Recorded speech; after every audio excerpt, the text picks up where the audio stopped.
Right. Going to talk about sump, gated baffle sump for Lotus land. I know we talked about this before and we wrote a book about how to go about building one, but we've just finished rebuilding one for a chap in Western Australia. So I just thought I'd run through all the bits and pieces that go to make up the system. Well, the first thing is, of course, you've got to have a sump, and the good old twin cam sump. So it's original twin cam sump, and original twin cam sumps have belling on the sides. They're swollen out to give them the capacity they need.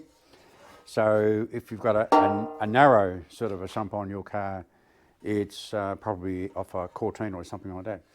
So I'll give you a quick look inside. A bit hard to see there. There's brackets, there's little buttons on the bottom to hold the baffles. There's quite a bit of modification that goes into the sump. You see on the back there, on the underneath. They're little threaded buttons that we machine up. They're 1/4 inch UNF thread, and they come through the floor long enough to create a little holding button, and to hold them down, come on here, we make up little sleeves that go over the top to slide down over them, held in with a little 1/4 inch high tensile screw or bolt. And that's what that is. So worked very well. So the next thing on the list is you need oil pickup pipe.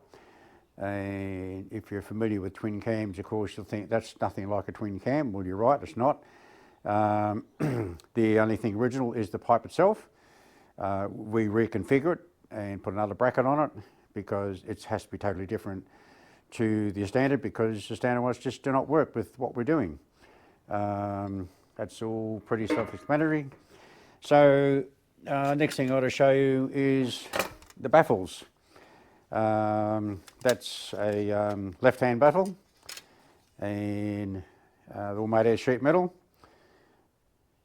and pretty easy to make, but you need a fair bit of tooling and a bit of experience working with metal to make them all up. The holes are punched through little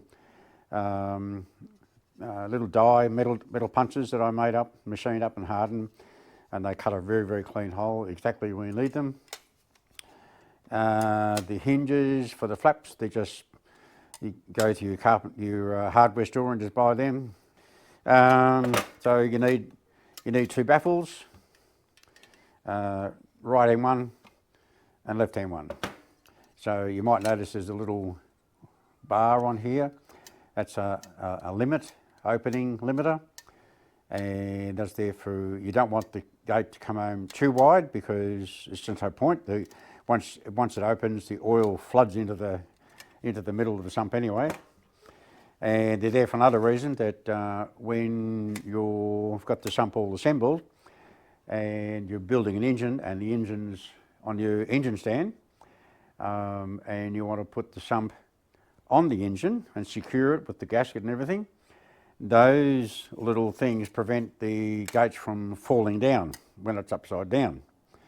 All right, see, notice that.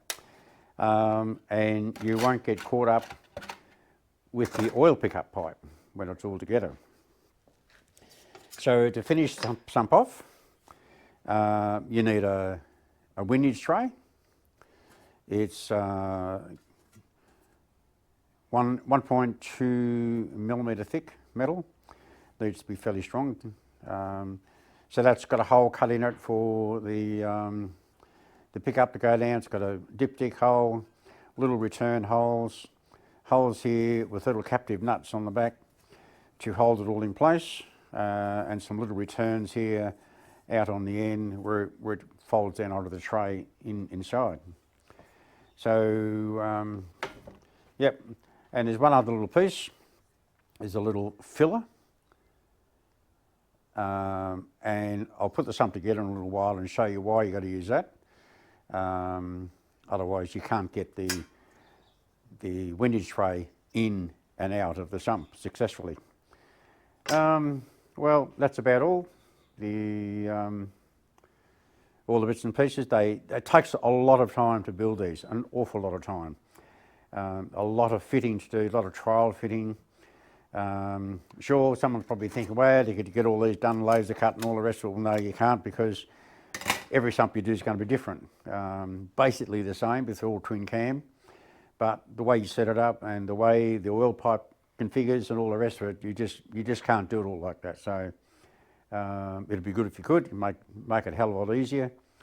But no, everyone's kind of individual. I've built, this must be about number 6 now, I've done for various people, and every one of them a little bit different to the last one. So anyway, I just thought I would run through all those and show you a little bit pieces, and that's about it really. So if you're going to get into it and have a go yourself, well, you can. There's a book on our website which provides a lot of instruction, a lot of measurements, a lot of things. The first one I did, my engine was still in the car, so I removed the sump, and it was a bit of a nightmare doing it in the car, but I got it done. It took about a fortnight to do it, because I hadn't done one before, so I had no idea what I was doing, how to go about it, but we sorted it all out, and it worked.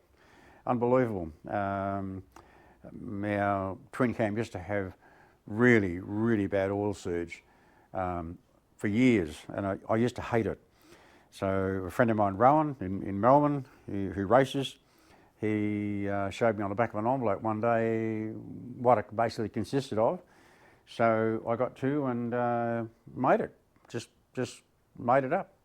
And I was really, really pleased with the way it all went. I had no more oil surge. I can drive my land. You could take it on a racetrack and do the hardest cornering you want. You're just not going to suffer from oil surge. It's really good. Excellent. So there you go. I want to talk about other sumps. I know a lot of people, they might go for a, what is it, an accumulator or something or other, or they might go for wide wing sumps and all that sort of stuff. Stay clear of them, I'd say, because this system works so well that you wouldn't even know it's inside the sump unless you were told. Good luck, and thanks for watching.